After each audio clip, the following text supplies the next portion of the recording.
Okay, so now we're going to create a use case diagram. Use case diagram essentially allows you to show some of the high-level functions of the system and attach actors who are going to be involved in some of those functions. So what we're going to do is we're going to click Create Diagram, SysML Use Case Diagram. We're going to name it Apft Tool. You see Use Case Data Apft Tool. Now what we're going to do, you'll see down here is the use case diagram and the elements involved in the use case. So we're going to click on the package arrow down. We're going to click system boundary. We're going to make a rectangle and we're going to name it Apft Tool. Okay, so this is the system boundary, right? The system is essentially here. And now what we want to have is some of the functions involved. So let's say input age is one function,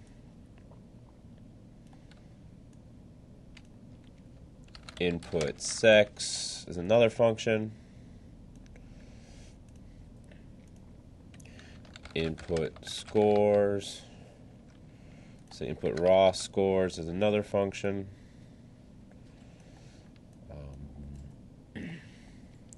Say another function we'll say is identify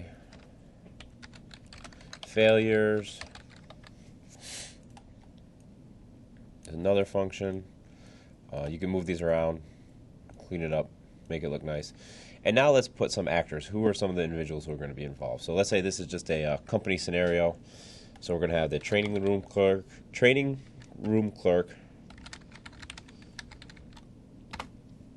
who is essentially going to be responsible for inputting age,